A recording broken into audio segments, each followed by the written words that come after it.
Hey guys, sorry for the delay in episodes. We ran into a couple of technical snafus and some scheduling problems with DragCon and whatnot.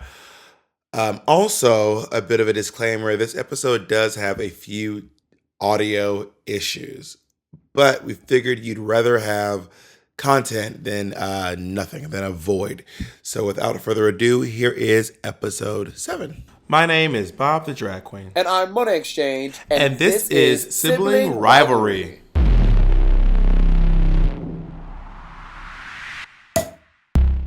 This week we interview Mayhem Miller and Dusty Ray Bottoms. We've discussed where 106 in Park was filmed. And we find out what made Mayhem say this. I've been to jail twice in drag, though. I beat everyone. All right, Monet, we are back. We've been gone for a minute, but we back. It's all your fault. Explain to me how it's my fault, please. I'm all ears. It's your fault because I've been trying to get us together to do this for so long, but you've been so busy with your show. And you're up to your elbows in bullshit. And if any of the fans believe the bullshit that Monet Exchange is peddling right now, I got some land I want to sell you in Florida. Can I just tell you, you are in full on Nene Leaks mode. Bullshit, you are going in. Cause you full of shit. Now I see why Nene leaked. You are Star Jones. I see why Nene leaked. No, I'm Kenya Moore. This is Nene and Kenya season 6, I think it was, or season 7. Now you were Star Jones trying to act dignified. I don't engage in behavior like that. Why can't we talk to each other like ladies? And Nene was like, "Fuck you." But people are really loving Sibling Rivalry podcast. I know. Can I just tell you, when I go out to cities and places and stuff, people are really like, "Oh my god, I love your podcast. It's like one of my favorite things to listen to." And like, it's like really obviously I love doing this because I love doing anything with you.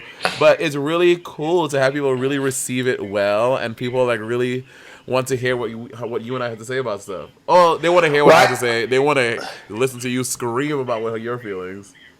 I'm sure. Well, I realized that people would like this podcast because all of our friends love listening to us argue with each other.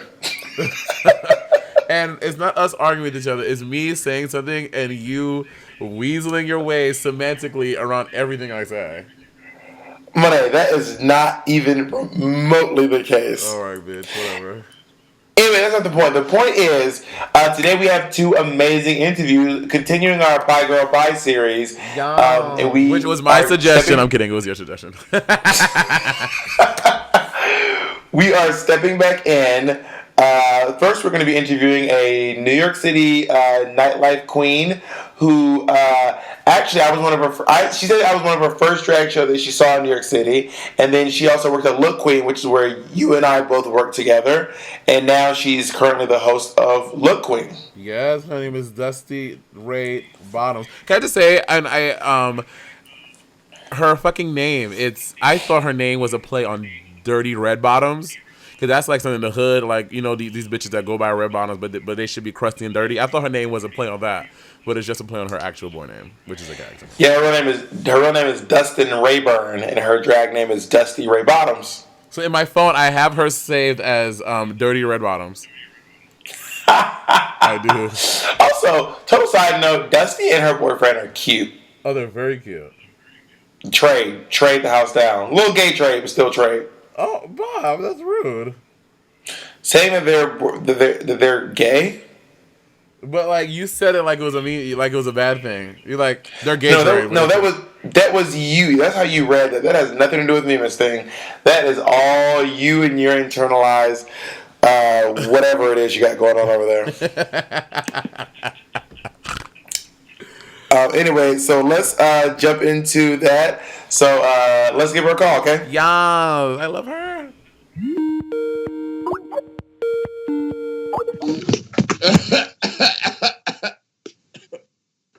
I'm keeping that cough in, Monet.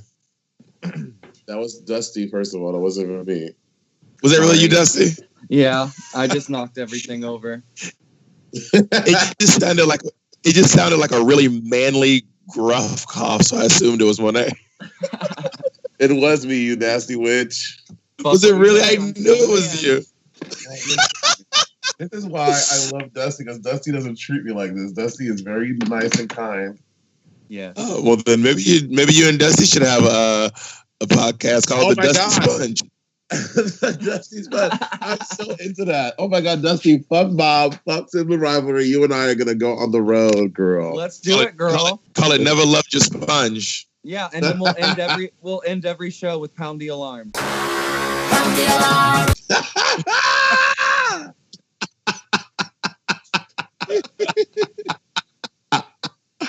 Dusty, you are so stupid. Can I just say, Dusty? Okay, I don't know if you guys remember this or not, but we were in the basement of the Monster, me and Dusty, and the song "Pound the Alarm" came on. Do you remember this, Dusty? I do remember. And then you said, "Ugh, I had to lip sync to this song," and without thinking, it just never occurred to me. I said, "Oh my God, Monet lip sync to a Nicki Minaj song too." And I'm like, it did 2 Nicki Minaj songs in one season. Yeah, and I looked at him and I was like, "Cool, Bob, cool." It just didn't even. I never put 1 and 2 together. It was like 2:00 in the morning. We were in the basement at the Monster, and I was like, "That is so crazy that you guys both had to lip sync on 2 separate occasions to one artist on the same season. That is wild." You know, that is just the type of insensitive asshole that Bob the Drag Queen is. I want everyone to know. Why you're trying to push this narrative that I am mean, nasty, and insensitive, but it's not working, and no one believes you. Dusty, I just want to say, I want to start off by saying that I was so proud of you, and I told Monet this. I'm proud of you. I'm proud of all of y'all, especially you, Cracker, and Monet, for I don't know, being on the show and fiercely representing yourself. You know what I mean? Yeah, thank you. It was quite the trip. Right, girl? Like, it is like it is all fine and dandy to sit in a bar and at a viewing party and watch the show and critique it, and then also to like say, if I was there, I would do this, girl. But when you are there, when you are really going and doing the thing, girl, it is like a different beast. Different. It's a and different it's beast. Crazy. It's like one of the hardest things I've ever done in my life. And by the time you get to that lip sync, your body is broken. You're exhausted. You are digging deep to muster up anything to do on that stage. Hello. And the thing is, it resets every time. Like, I don't know how it was during y'all's season, but during my my contract's over far enough that I can talk about it now. During my season, we filmed every day except for Sunday. We only had one day off. It was Sunday. We filmed episodes Monday through Friday, and we did all of our interviews on one day on Saturday. Wow. So we never had days off, and we stayed in Burbank, California, which wasn't very far from, which is maybe 30 minutes from the studio. Okay. And you never really get a chance to reset. Like, it's never like, ooh, that was a lovely weekend. Now let's go back into the stressful thing called Drag Race, you know? Right. Yeah. There was never a chance. And it was very like, you may have 4 hours of sleep tonight, but you can also take a wig home to style if you want to. That used to gag me. But also, you would feel happy and lucky to take home a wig. Oh, absolutely. Because you are stressing out, and they're like, all right, everyone can take one thing home. And I remember one time, like Thorgy took home this mohawk that she styled, which she didn't even end up wearing it. She styled it, but she didn't wear it. And then that was also the same season episode where Naomi finished her scarecrow outfit in the hotel room. She did the whole thing with hot glue and safety pins. I mean, it is one of the fierce, to me, it was like one of the fiercest looks from your season, no shade. It was cool. It was really great. It's sitting in my basement right now at my apartment. And I can't believe you just have it in your home. Anyway, so Dusty, do you feel like, is there anything that from our season that you feel that you did that adequately represented you in the time that you were there? I think I had a short run, but I think my run was an effective one. Oh, totally. I think that I was very true to who I was. The most time I shined in the acting challenges, which is something that I pride myself on. Mm-hmm. And I only really had one runway look that I was embarrassed about, and that's my feather look. So other than that, like I treated everyone very kindly and with respect, and I'm very proud of my run. I will say your suit one, the stripe one. I mean, looking at it there, I was like, oh, that's cool. But like seeing it on TV too, it's like, oh my god, because like you see you doing the runway walk and how you like really made that character come through. It's like one of the best looks from our season. Thank you. I love it. Thank you. I loved your striped Beetlejuice jacket, and right? you did have a short run, but we can all agree on one thing: that your run lasted longer than Yuha's. Bob, you are so rude. You're terrible. Oh, he's the worst. Thank you, Dusty. Thank you, America. Terrible. That is a fact. It did last. Triggered. Also, so on Fashion Photo Review, they said that look was inspired. Was it inspired by that doll thing? Yeah, it absolutely was inspired by a Jason Wu doll. Word. A lot of my looks, my finale gown that I'm working on right now is actually inspired off of a fashion Barbie doll. And I look through these designer dolls and I see a lot of things that I've never seen on a runway before. So I'm like, why don't we take this and make it real life? Work, girl. Also, are you stunned at the fact that Anna Kendrick fully reposted you on Instagram? I can't believe it. It was so crazy. Wait, I missed this. What did she do? My bathing suit for the last episode, and Anna Kendrick has. So she posted a picture of her on her boat with me next to her. Work. Oh, I see that. Yeah. Work. The photo now has 394,000 likes. Wow, that's crazy. Come on, Anna Kendrick. That's the girl from Full House, right? No, bitch, that's the girl from Pitch Perfect. Oh yes, that's what I. All right, yes, that's what I meant. She's also from Cinderella. Oh, I love Anna Kendrick. She's the one from Cups. She's Cups, the Cups girl. Yeah, she's the Cups girl. I love Anna Kendrick. Run a long way around. That bitch. Yeah. That's her. Now, let's talk about like one of your most controversial moments was, so we get out there, we do episode 1, the first runway, and Michelle Visage is like, don't ever do your signature look again on this runway. The look that you have made very popular, very well known. How did you feel? And I remember I was like, what the how are they going to tell her not to do dots? Did you not see her casting tape? This is like her signature look. Yeah, it was girl, you were there with me and you knew right after I got that critique, like I was kind of shook. Yeah. I didn't know. Like I looked around the room and I saw that I was kind of the oddball out with my makeup, that everyone else was like serving lady and I was serving a weirdo. So it really shook me. And what I was planning on was I was banking on the next episode to be an acting challenge.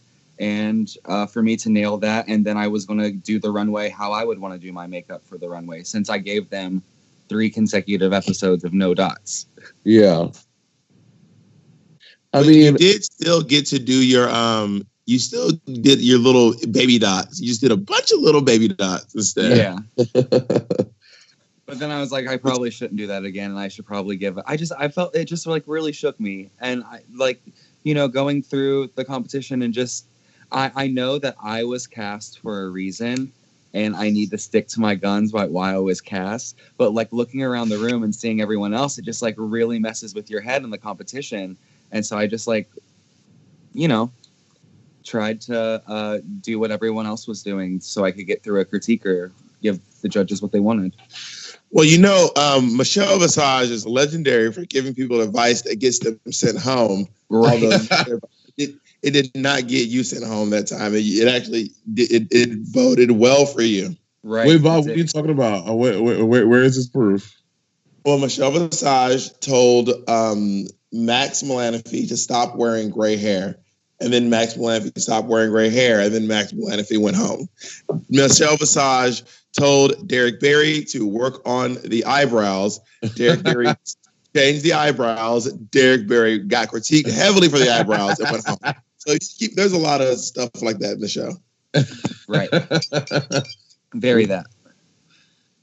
Very that. Oh my god! I love your relationship with Monique because you are a very very outspoken white wallflower from Kentucky, and she is a very loud and brash black bitch from Kansas City, and I just love y'all's relationship. It cracks me up. I love her. It's the best. Just two Southern women hanging out, and they're all together, honey. Yep. Now, let's talk about your real controversial moment. I think the truly controversial moment was the argument with the Vixen and Aquaria. Oh, boy. You were essentially Aquaria's undoing because you said, well, what's the difference between the Vixen making a snide comment and you making one? And Aquaria did not have an answer. And then, to quote the book, things fall apart. You know what I mean? Right. Yeah. Well, the thing about that is so much happens so much happens on camera, and there's only so much time for the show, and there's only so much they can show. We didn't go on to see that Aquaria and I talked about our past situations. We both got up, we hugged each other, we sorted it out, we made it all good. But that's all I can say for me and Aquaria. That's not what happened for her and Vixen, and you're all of that still kept going. But I was pretty certain to well, whatever the problem is, Aquaria, this is why there's a reaction. This is my experience with you, so let's fix it and move forward from here. And I think Aquaria was receptive to that, and that's what we did.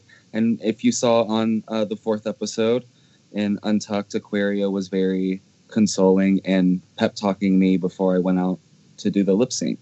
Yeah. And I think that Aquaria has actually been really good about her social media response to this whole issue. She posted on her Twitter, she basically said, if you're still trying to defend me against the Vixen, I'm blocking you and on Twitter. I'm not here to defend that behavior. I was wrong, and I'm not about that life. I can't remember the exact tweet, but that was essentially the context. And I thought that was pretty smart of her. You know what I mean? Yeah, it's very. She's great. Yeah, agreed. The other thing that I want to ask you about, Miss Dusty Ray Bottoms, was the acting challenge. Watching it back, obviously we watched it when we were there, but watching it again on television, I thought that you were the best one from your team. Thank you. And they were judging individually. You should have, in my opinion, I felt like you should have been at the top because your crazy psychopath lady was really fucking fierce. Thank you. Well, the thing that probably kept me from being in the top was my runway that night. It was kind of rough. Yeah, but some other ones were rough and they were up there too. I'm not gonna say no names. Right. You know what I mean? Do I have to be the Vixen? Call them out. Say their names. Too vague. Too vague. Right. No. Now I do have to ask you probably the most controversial question that we ask every single person who comes on our podcast. Oh God. Which is, don't be afraid, don't be intimidated, but was the sponge dress ugly or was the sponge dress beautiful? I think it was ugly. I'm sorry. Dusty,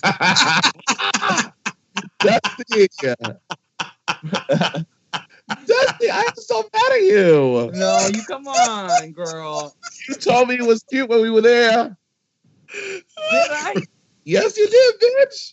But probably then I you were also storming told you at 10 her. minutes later, I changed my mind, I think. You did say that. You were like, girl, that's cute. And then 10 minutes later, I'm over there in my corner working, and Dusty goes, come on, girl, I changed my mind. That is, I was like, well, too late, bitch. I'm walking on the runway. Yeah, probably once you added the bubbles. Is what she did. Right. Bob, again, let us all relive that damn white lace fantasy you made for your little makeover. Let's not even get into it. Oh boy. I look great. And not to mention on that particular episode, I would like to remind you that I made 2 outfits, one for me and one for my person. Anyway, so we are all We are all Look Queen alumni, a party that I started in at the Monster a few years ago. Monet, you know that's a fact. Do not even try to. But also, Monet has this thing on the podcast where she likes to say things that she knows full on are not facts, but she acts like they are. So just for the listeners to know, I started a party at the Monster called Look Queen. I started it with Vicky Villanez, Monet Exchange, Miss Cracker, and who am I forgetting? Yeah, you're missing one Tara person. Hyman. Was it really Tara? Yeah, Tara who Hyman. She was Tara Grenade at the time. Yeah. And Tara listens to the podcast, and she's gonna be very upset that I almost forgot her, but I did remember. And then Today's her Dusty. birthday. Is it really? Yeah. Well, happy birthday, Tara Hyman. Happy birthday, Tara Hyman. Terrence Hyman. And then we decided to do something called the Look Queen pageant. And Dusty Ray Bottoms is the very first winner. You can, in fact, I'm going to put her winning performance on my Facebook page, and I'll tweet it out so you guys can see it. It's really, really amazing. And then also our second winner was Aquaria. A year later, it was Aquaria. Yep. There we go. Bob loves to. Here we go. Continue. Here we go. What? About all the Drag Race girls ever. Aquaria won Look Queen, Monet. I know that Monet loves to just scoff and insinuate anger at everything I say on the podcast. I mean, you've noticed this, right? Like, you see the theme here, right? Well, I think it's like a common theme with Monet, I feel. It is. She's got Asia coming for her. She's got Bob coming for her. Oh, girl. Monique. It's a real guy, but people just do that when they're threatened. So keep on, continue, Bob. Yes, universe. I am threatened by Monet. Oh. The reason I mentioned that Dusty Ray Bottoms and Aquaria both won Look Queen is because I am threatened by Monet. I know it doesn't make any sense, but I promise you that's why I did it. Anyways, we also had Alexis Michelle, Aja. All right. Who else? Sasha Velour. Yeah. Girl, everyone with the exception of Yuha, who has come to Drag Race since season 8, has been through RuPaul's Drag Race. Every New York City girl. Yeah, absolutely. And also, our third Miss Look Queen is Miss Sugarcane, and she just stepped up to start hosting Look Queen. Oh, really? Yeah. So hopefully we can get her in for season 11. Oh my God, that'll be fierce. I hope she does get on. I like Sugarcane. I've only worked with her like maybe once or twice, but she was very delightful. She's great. She makes all of her own costumes. The bitch is 40. Is she really? Yeah, she would slay all the young bitches. Is she really 40? Yeah, girl. Our cast was young. We had the oldest person was 34 in our cast, which was Asia's old fucking ass. Yeah. Well, how old is Mayhem? Oh no, Mayhem is older. Isn't Mayhem like 35? Okay, 35. I think so. Yeah, Mayhem. I keep telling Monet that Mayhem is older than me. And Monet is like, what? Mayhem's older than you? And I'm like, yes, there are people older than me, believe it or not. Well, to quote a really funny comic, Mayhem is aging like fine wine, and you aging like cottage cheese, bitch. Monet, you cannot try to take my own jokes and use them against me. So Dusty, also when we did press week, one of my favorite things was when we did the Vice thing and seeing you and Mark. Okay, let me just say this. I haven't had the pleasure of finding love in my life, but you have, and with your lovely partner man, Mark. And watching y'all do that interview together was so fucking cute and gave me lots of hope for my future.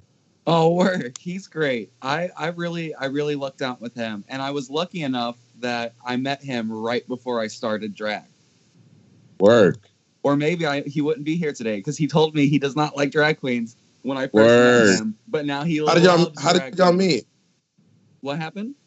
How did y'all meet? Off the internets or in real life? No. We worked across the street from each other. I was serving tables at Dos Caminos on Park Avenue, and he was across the street at the Hurricane Club, I think.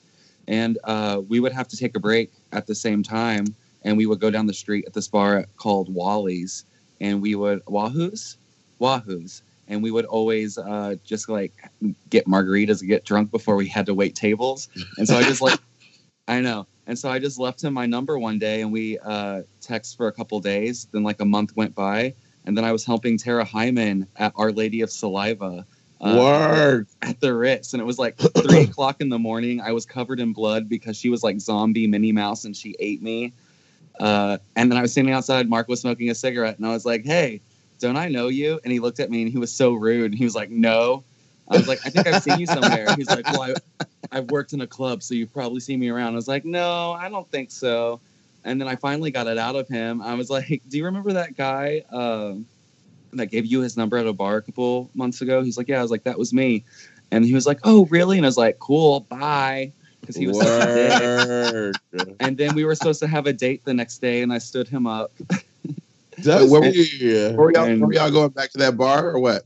No, we were supposed to have a dinner date, and I stood him up. And then we actually rescheduled for the next day, and we went out, and then we spent like every day together since that day. Right, y'all are always together. Why did you stand him up? Because he was a dick. He was really rude when I was like, "Hey, I think I know you," and he was like, "Cool, sure you do," and like turned his back to me. He was like, he didn't want to give me any information. I was like, "All right, bye." That is so funny. Which is funny now because if either you know Mark and Dusty, Mark is always at Look Queen in the audience cheering on Dusty Ray Bottoms, filming videos for Dusty. I mean, the biggest. Mark like styles. Mark like styles your hair. He does. He does hair now. He's taken on everything. Wigs by Mr. Bottoms. And also to hear that he was cutting to you is so crazy because Mark is literally one of the nicest people I've ever met in my life. Right? He's so sweet. He's so sweet. A little doll, always smiling. He's just so adorable. Y'all are a really cute couple. They are. Thank you. God damn it. In an odd way, you kind of look alike. No, they don't. That's just how people just think that about couples. When couples just are together for a long time, they don't really start to look like your brain things. I don't think I look like that's how I felt about like Tay Diggs and Idina Menzel. They just kind of looked alike. They do kind of look alike, though. Also, can we talk about this is a nice little segue. One of the cutest things that I ever saw Mark do, it was truly, truly adorable, was when me and Mitch helped you produce your music video. Yes. And so in order to let us hear the song, because it had not been recorded yet, Mark sent us a recording of himself singing the song Never Loved You. I still have it saved on my phone. I love it. I think it's the cutest thing ever. It is so adorable. He's out of breath the whole time. He did the whole thing in one take, and he's like holding a phone, and like I can feel like he's precariously balancing a speaker in the other hand while trying to sing the song into the phone, running out of breath. It's one of the cutest things. I was like, wow, he really loves his man to send this recording out into the universe, because it was pretty bad. I need to be a man like that, honey. He's the best. There's no complaints here. No, he's great. He's really, really the Bottoms family. The Bottoms is. So if you guys would please do yourself the honor and check out Never Loved You on YouTube. That's NEVA. You had to spell it weird. LAVDYA, right? YAH. YAH. God damn it. Literally, you have to be a dumb bitch from Kentucky. That's how we spelled it. Never loved ya. And Dusty, I'm just so proud of you. You really did a good job. You fucked it up. You tore it down. You beat it up. You really just did a good job on this season. Thank you so much. And on top of that, you really, I believe, you did one of the hardest things to do on reality TV, which is to stay within your moral compass and be a good person. Thank you. Adore you. Because that's not easy. We'll see if Monet can maintain that for a couple more episodes. Well, bitch, you sure did it. So I got to keep with the family name somehow. I sure did, honey. I maintained my integrity. I did the damn thing. You see how Monet always comes to me? You tried to physically assault Derek Barry on TV. You were rude to Lucian I did Piani. not try to physically assault. Okay, you physically assaulted everyone's eyes with that ugly fucking sponge dress. That's the real physical assault. Oh no! We need to keep a counter of who loves the sponge dress. I think so far the only person who liked it was Yuha said, well, no, Yuha didn't even like. Yuha was like, well, I'm not saying that it was Monet's fault, but maybe the amount of time she had. I think Calorie's the only one who liked the sponge dress. Well, no, it was Mateo. Mateo liked it. That's what it was. Mateo liked the sponge dress. I'm about to say, Calorie on TV said that she try to come for me, girl. The sponge dress is the true controversial queen of the season. The sponge dress is going to be on All Stars 4. oh my God! If it makes we're done. We're done. The sponge dress versus Ornacia versus the purse. Who's going to win, girl? Oh, girl, the sponge. Also, by the way, just so you guys know, yesterday I had to go. I literally I ran out of sponges, and I was in my apartment, and I was like, God damn it, I need sponges. Like, I have to go to the store just to buy sponges. So that was kind of embarrassing for me to admit that out loud. But then I had to run to rehearsal. And also, I didn't want to be seen in public buying sponges. So I had my boyfriend. Why? That's so weird. I had to have my boyfriend buy them for me so I couldn't be seen supporting Monet in public. Sir, are you Monet Exchange? Can I tell you a quick story that used to tickle me? One time, okay, so Monet Exchange is bald, Monet Exchange is black, and Monet used to work at the Monster. Now, one time, we and Monet were getting out of her car, and Monet's legal name is Kevin, right? Yes. So one day, we got out of Monet's car, and we were just walking in. Monet wasn't wearing her wig, or maybe she wasn't wearing a wig that night. And then this guy just says, Kevin. And then Monet turned around and was like, do you remember this, Monet? Yeah, I remember this. You turned around to you like, what the fuck? I was like, this guy just called you Kevin? And he goes, are you Kevin? And Monet was like, yeah, I'm Kevin. And the guy was like, I have not seen you in probably 20 years. What are you? And I was like, Monet, he goes, you still work at the Monster? And I said, Monet, he thinks you're Kevin Aviance. That is hilarious. So instead of just being like, no, I told her that instead of being like, no, I'm sorry, I'm not Kevin Aviance, Monet said, yeah, girl, I'm still here. Of course she did. It's classic Monet. Doesn't want to let anybody down. So she assumed the character of Kevin Aviance just so this guy wouldn't feel stupid. That is the good person Monet is. Yeah, girl, I'm still here, still kicking, girl. And then she limped into the Monster. Work. Funny. Oh my God, Dusty, we love you so much, girl. Thank you. I love you all. Thank you so much for having me today.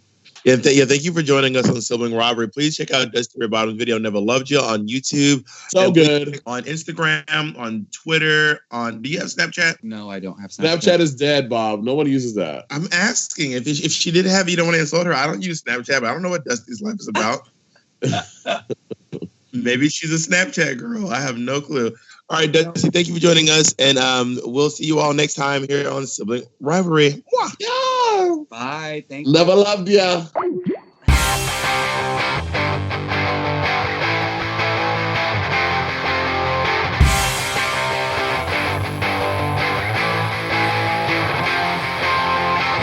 Welcome to the Dusty Ray Bottom Show. If you got a problem with it, you can email my producers. Ooh,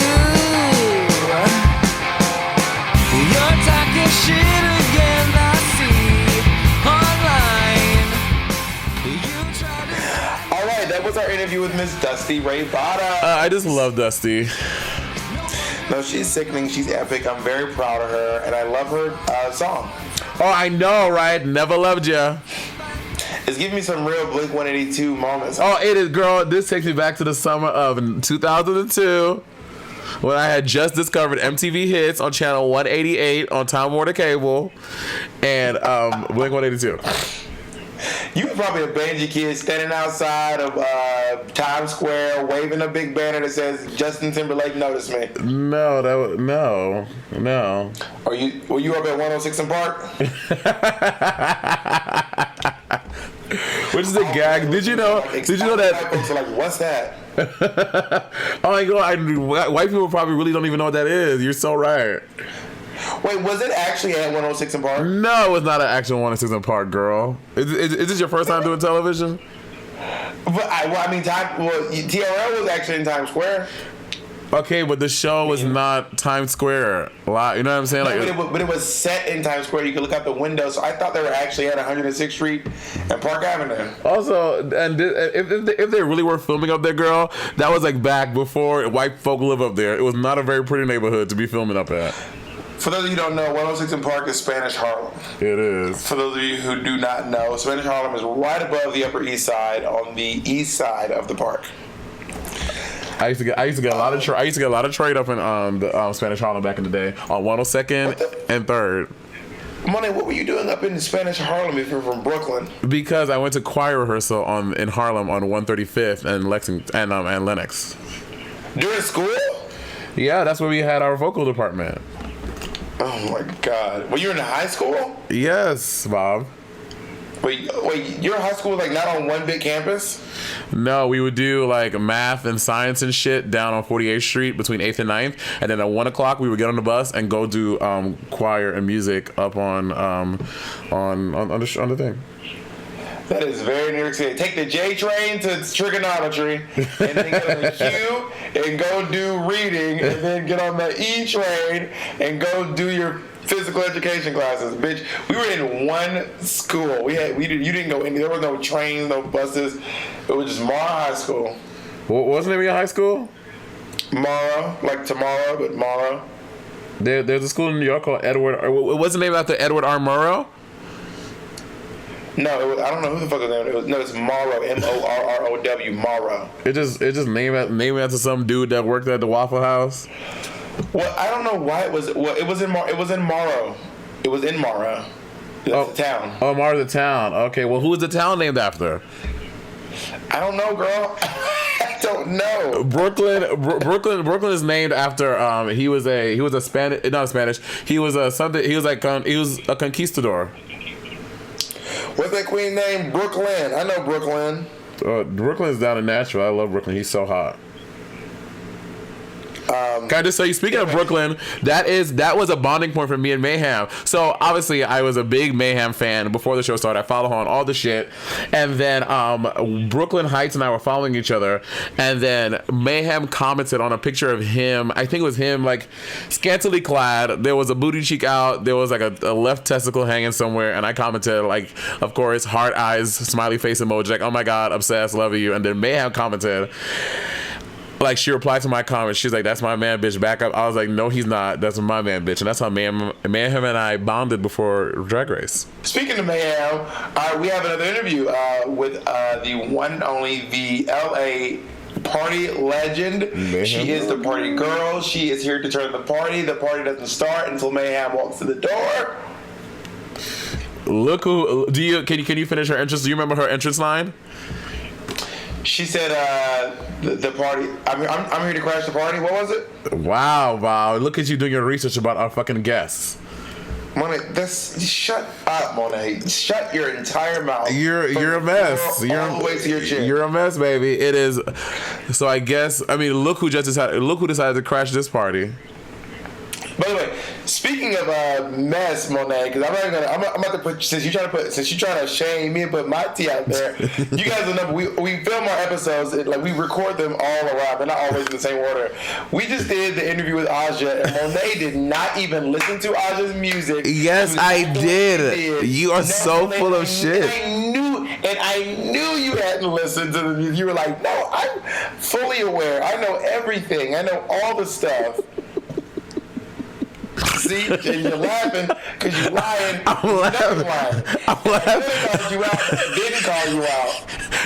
I'm laughing because you are so full of shit. Just because I got you, you trying to make up something to get me. First of all, I think I was on the phone with you when I watched Brujeria. Anyway. The music video, it has Barbie's Addiction in it.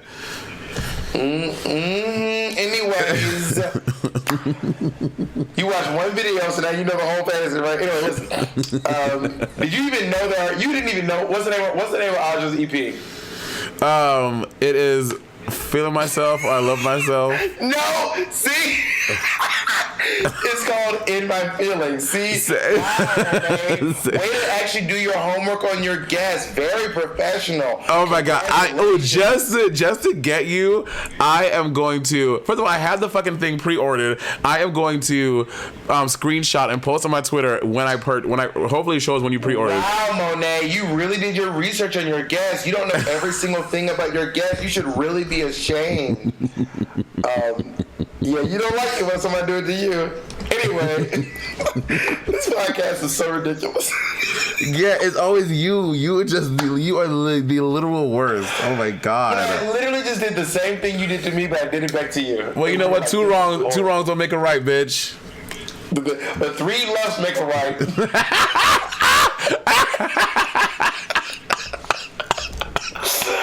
Wait, is that right? Wait, left, then left. 3 lefts, so you get back to where you were.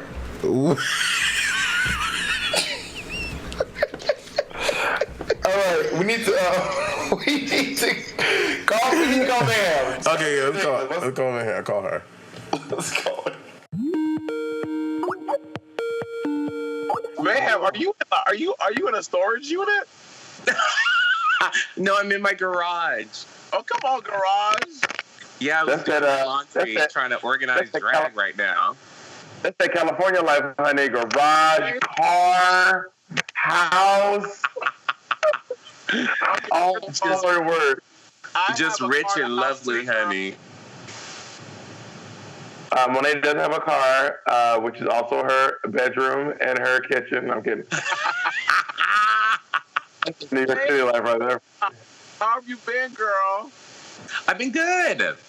Is life being very nice to you? Life is good. Life is good. I'm not mad. Yeah, so ladies and gentlemen, we have the lovely, the illustrious, the legend, Mayhem Miller in the mother house. It's me. Now, I work with Mayhem. On Cherry Pop before my season premiered, and before she was even on the race. Yep. I watched Cherry Pop. Cherry Pop is a very good movie. Mayhem and Detox's little a scene together cracked me all the way up because Mayhem was giving you like angry black bitch and Detox giving you hood white bitch. And it was very great. Also, no one knows that movie. Mayhem never knew any of her lines. Her script was right under, like, we had this little workstation. So everyone else like would know their lines except Mayhem and Detox, who were constantly like reading, like jamming the lines in seconds before the take. They were like, "All right, we're going for a take," and then Mayhem was the worst about lines, like the worst. Well, the thing was, Assad was like, "I just want you guys to have fun, just so improv it." And so I was like, "Okay, so that means I don't have to learn my lines." And we were drunk all the time. So. Also, because the real gag was Mayhem, and I was in LA, but I don't have any gigs or anything in LA, especially at the time. So I was just there. The only thing I was doing was Cherry Pop. Meanwhile, Mayhem and Detox were sometimes coming straight from the gig to the Cherry Pop. They would be like the after hours and then straight to the sit. I'd be like, this makeup, I think y'all been living in this makeup for a hot little second. Bob would get on set and be like, wait, did y'all leave? Did y'all even leave? Did you come straight here for the gig? We'd be like, oh yeah, girl, we've been girl, we was a mess. Because we had some early fucking hours, girl. We were like Assad, girls, drag queens. Do not live this lifestyle. We are not early morning girls. We're not about that early morning business, I think. Right. I would have to drive from West Hollywood to the Valley to go pick up Detox and then drive downtown to go to the set at like 6 in the morning, and we had just got home at 3 o'clock in the morning, you know, from the gig. So it was like work. Oh, it was a lot. Cherry Pop was a low budget film, not like super low budget, but I mean for Hollywood standards, it was pretty low budget. So we were shooting in like this warehouse turned film studio. It actually looked pretty nice, but it was like way the fuck out there. We were not in Studio City. We were not on the Warner Brothers lots, bitch. We were downtown in a warehouse, and every 10 minutes or so, a train would drive by. Faithfully, it was either the trains or the helicopters. Yeah, I'm looking for escaped convicts in fucking Los Angeles, girl. Because we were over there by the fucking prison. Well, jail, the Los Angeles County Jail. The jail, girl. We were looking for trade the whole time, looking for some prison trade. I was about to say that sounds like right up me and Mayhem's alley, girl. To get us a prison trade, girl. Yes, ma'am. We had so much trade on set, though. Them guys were girl. Cody, the doctor. Oh fuck, bitch! I know. I keep on forgetting to talk about the girl that Cody was. Okay, so Bob. So I don't know about how it was your season, but we had a medic on set. I mean, your season was really low budget, but our season was like legit. So like our season, we had a medic on set, and he is just like beautiful. Like this is not an exaggeration. Like 6'5", maybe 6'6", built, ripped, beautiful white dude. Like who would be our doctor. So Blair St. Clair and all her little innocent ass talking about every day she would have some type of issue. Oh, my ear hurts. Every day. My big toenail hurts. And she would have to go to the medic every morning. Every day. We had a medic on set, but it wasn't I don't think it wasn't a doctor. It was just like someone there to make sure we weren't hurt. And he only stepped in on the day that we went roller skating to make sure, because I fell once, then Naisha fell during the thing. And I think Kim was always falling, but it wasn't anyone super hot and sexy. And while Monet's calling my season crunchy, I do want to remind you that my season did win an Emmy. Why you squawking? Well, first of all, our season's not even done yet, and we're already nominated for like 5. My season was you're not already nominated for Emmy. They haven't even released Emmy nominations. They literally have. And my season was the first season of Drag Race to ever win an Emmy. Why you squawking and why you talking? I think Drag Race will win an Emmy for sure. Oh, bitch, we're gonna win a fucking EGOT. We're gonna have EGOTs this season, honey. Emmys, Grammys, Oscars, and Tonys. And these bitches are dramatic as fuck. With all that crying I did this season, we gonna get something. Oh, man, let me tell you something what really cracked me up. And Monet will deny it to the end of the world. Monet made fun of me for crying on RuPaul's Drag Race. And then she saw someone else crying. She could be like, why do people cry on TV? I think you look silly. I would never cry if I was on TV. And I'll never forget that day. And I said, you know what, Monet? One day you might be on TV. And I bet you will cry. And Monet was like, not me. I wouldn't cry.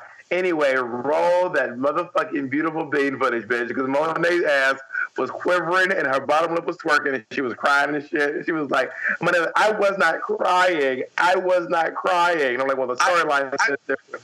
I will say this, like, I don't remember Mayhem crying that much, but like watching it back, I was like, Mayhem did cry a lot.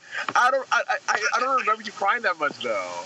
No, I didn't cry that much. I cried like first episode on the runway. I do remember crying that time, and then everything else was like in confessional.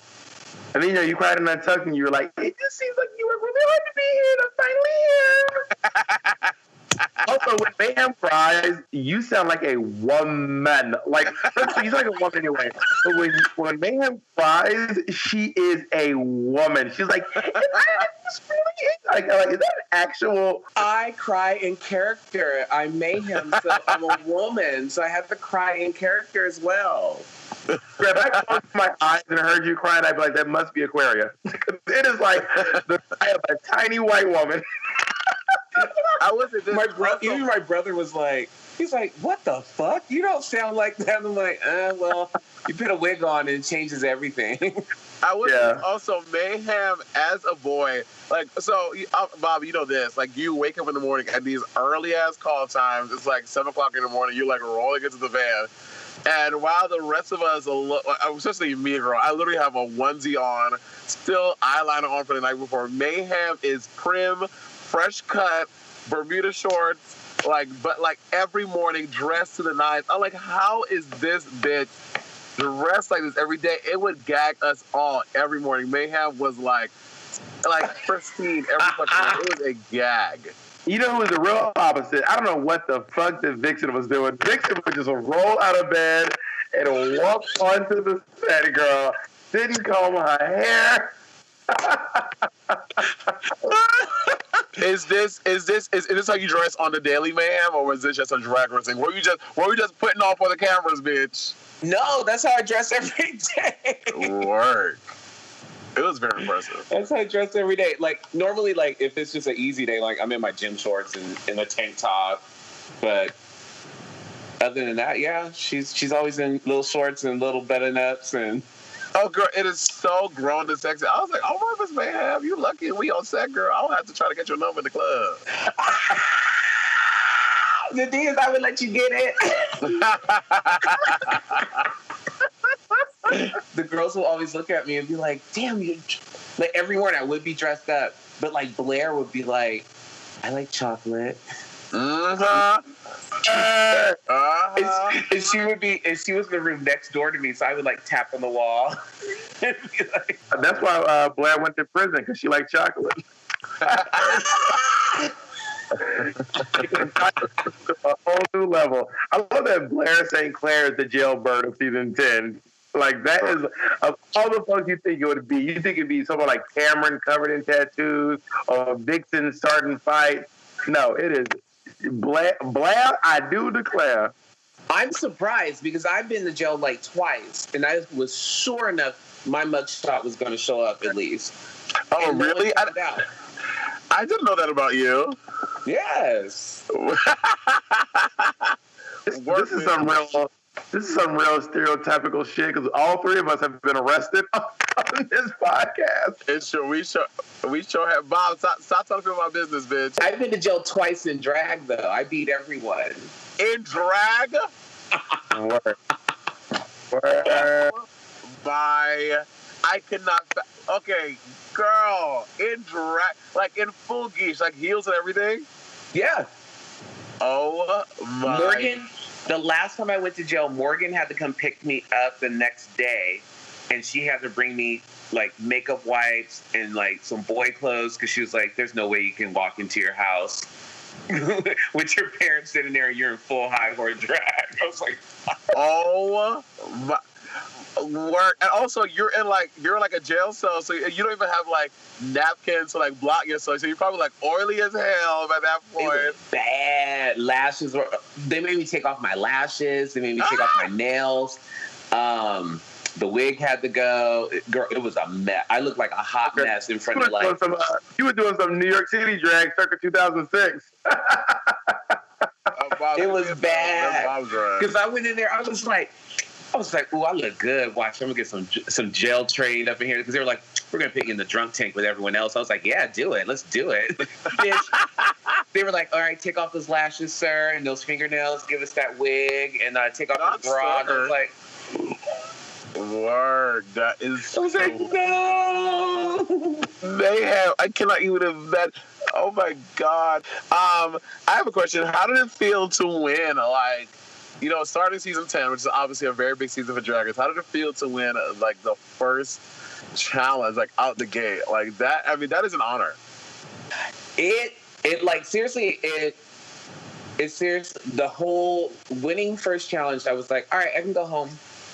I was like, I'm good. That's all I needed. That's all I needed. I solidified my mark on Drag Race. I made it here finally after 10 seasons, and I won the first challenge. Bye. And you were known to a lot of Drag Race fans too, because you're friends with a lot of girls who've been on RuPaul's Drag Race. Mm-hmm. Yep. A lot of them. Queens who are known for being friends with a lot of girls who are on Drag Race are probably you.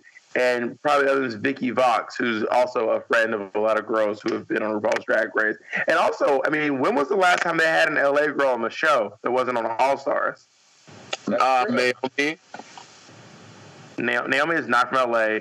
Naomi makes it very clear. Naomi's always, and if you tell her she's from LA, she always goes, "I am not from LA." She's from Redlands. Okay, Valentina. Valentina, you're right. Valentina, I guess Valentina's the last one. Valentina's LA. Yeah, she is LA native. He's LA native. Where are you from? I'm from Riverside, which is an hour outside of LA, but I was born and raised in LA. Work. Yeah. Now, I do have a very controversial question to ask you. We ask every guest of our podcast. Oh God. Weigh in honestly. Was the sponge dress ugly or was it fierce? Okay, I'm gonna be honest because I told her this.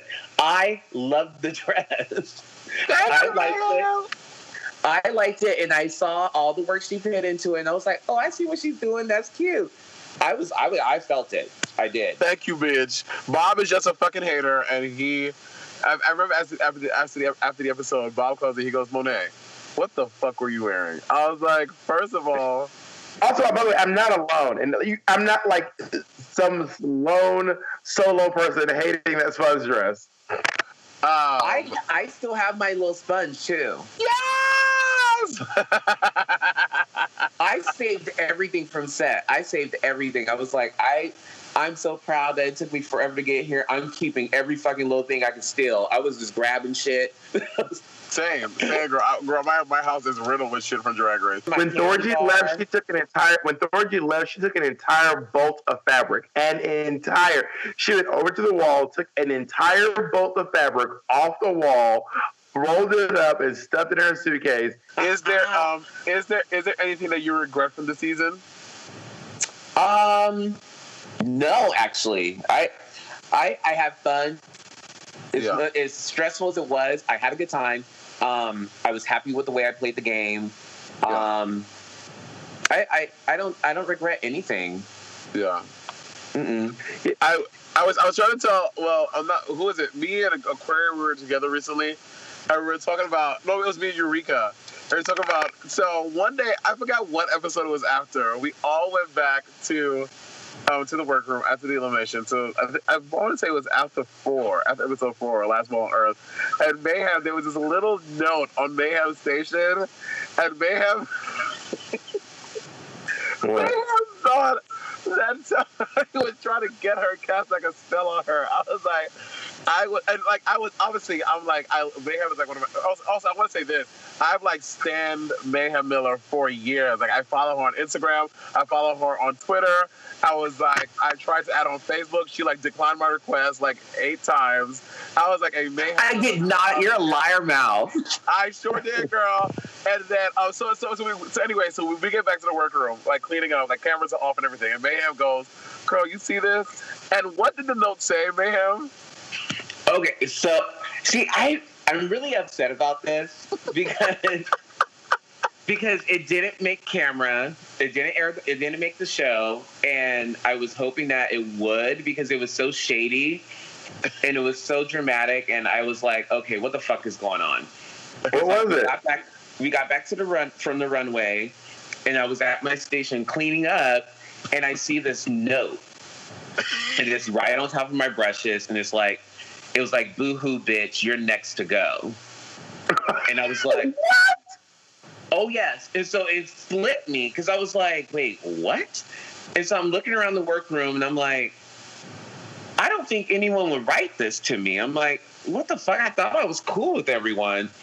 So I was like, I'm just going to call some girls one by one over to look at it. So I called Eureka over, and she would kind of act funny about it. She was like, oh, my God, girl. And I'm like...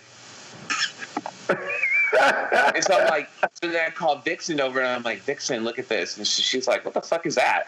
And I'm like, I don't know. And so like one by one, I would just like ask girls to come over. I'm like, hey, can you come over really quick? And then it was just weird. I was just like, it just felt like a setup, and someone was trying to fucking get me. The whole next day, it was like I was trying to figure out who left this note on Mayhem Station, and like this like shady. And you never got to the bottom of it. No. You know, some bitch is lying their ass off. Some bitch is lying. You know, some bitch. Or who went home before? Can you imagine Dusty did it? Because Dusty was the one who went home. I could not imagine Dusty. Dusty wouldn't do that. Trying to figure out who wrote "Boo Hoo Bitch" and next to go. This feels like when they're trying to figure out who bit Beyonce on the cheek at the at the party. Well, like, well, by approximate elimination, you know, it couldn't have been this person because they wasn't there, and so and so. It could have been Dusty, bitch. Wait, what is your theory that it was Dusty? Did Dusty come back? Or do you think Dusty wrote it on her way out the door? Right, that's what I'm thinking. I think Dusty did it. Why would Dusty write "Boo Hoo Bitch" to Mayhem? Why do people do weird fucking shit? You don't know. We know you didn't do it. Because I didn't do it. I told you I was Mayhem. I was Mayhem. I was at Mayhem stand when Mayhem walked in the room. You can see me. I literally fangirl. I was like, "That's Mayhem Miller." Like, well, Monet, maybe you're intimidated by Mayhem because you were very impressed by her. You follow on Instagram, so you said, "I cannot throw this bitch up her game." So you wrote a little note that said, "Boo hoo, bitch, you're next to go." You're trying to bring her down a level because you felt like she was too unbeatable. That sounds more likely that Dusty just did some weird shit. Or maybe you fucking did it, you shady ass bitch. Maybe I did. Maybe I'm a producer on RuPaul's Drag Race season 10. No, but it was the gag and mystery of everything. I was like, wait a minute, who would do this shit? Yeah. But I would have been comparing handwriting. I'd have been like, you write it down. Now you write it down. Let me see how you write your E.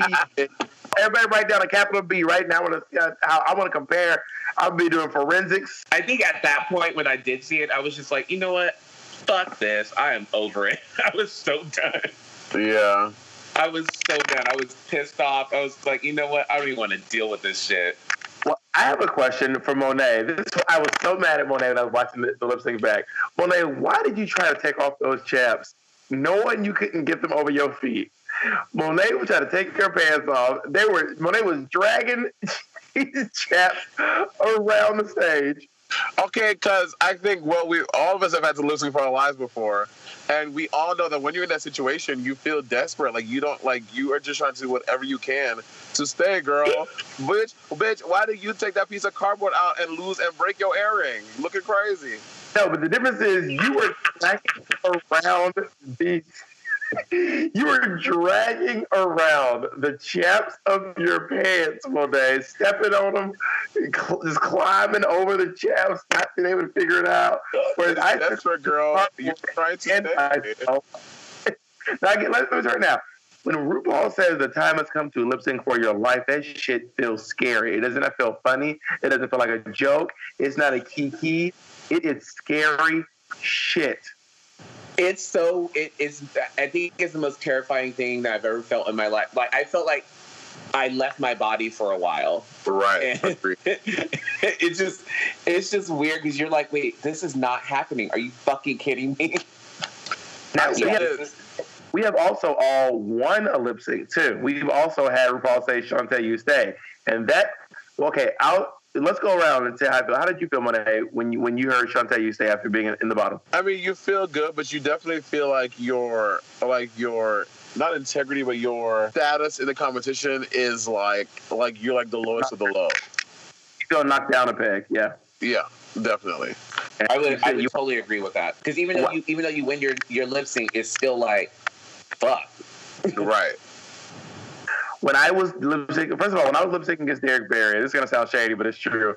When I was lip syncing against Derek Barry, girl, and they were like, first of all, as soon as they were like, "Well, you're lip syncing against Derek," and I knew the song, I was like, "There's no way Derek's gonna beat me." Not in a million years is Derek sending me home on a fucking disco Sylvester song. So I was just sitting there, I'm safe. They can go to the back, but it's even though I wasn't nervous, I was gonna get sent home. I was still scared because it's just fucking scary. It is. It's very scary. Yeah. All right, we gotta wrap it. We have been talking for 26 minutes already. This is gonna be a long ass podcast. That's because we both love Mayhem. Oh, the last thing I want to say: when Bob came back from filming the movie, he was like, "Monet."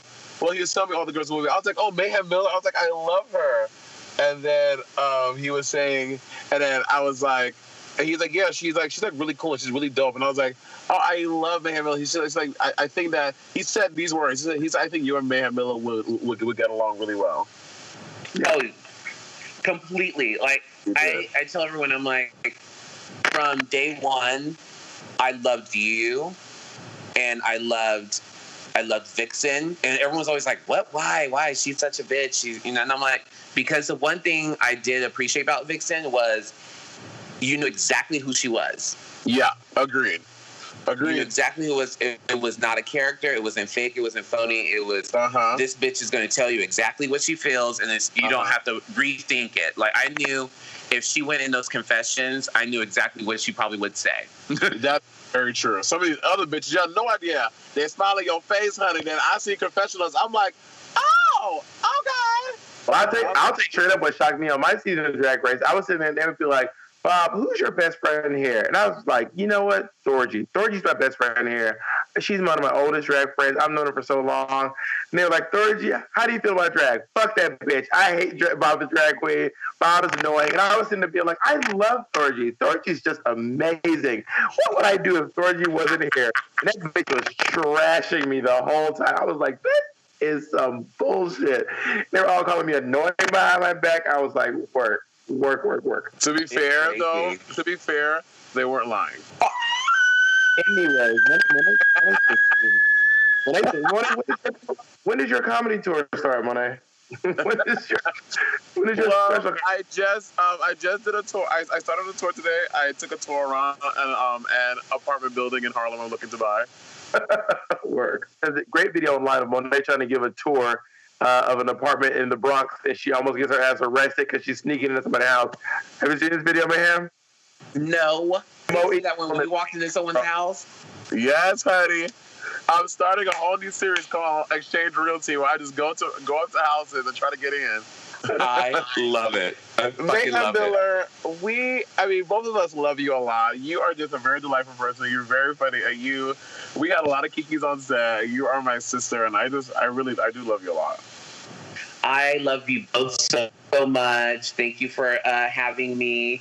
I could not, like I told you the other day, I could not imagine anyone else sending me home. You fucking are an amazing queen, and I adore you, and you're so talented and such a genuine person. So I'm happy that we got to meet, and can't wait for our friendship to blossom. Yes, baby. Our friendship, not yours and hers, me and her. Me and Mayhem already had a friendship before either one of us even aired on television, darling. When we were movie stars. Yes, man. We are old colleagues, me and Mayhem. My model Mayhem Miller. Right? I think in drag, you look like a model Negra, and out of drag, you look like Octavia Spencer. That's the gag. All right, I love you, man. Bye, man. All right, love you guys. Girl. Mwah.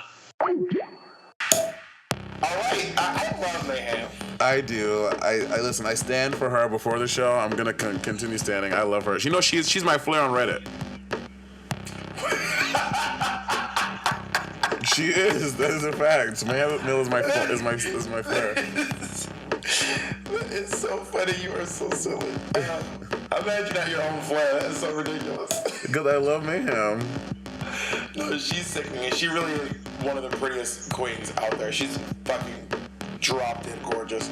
I would say honestly, if I was as pretty as Naomi Smalls, you think I'd be telling jokes?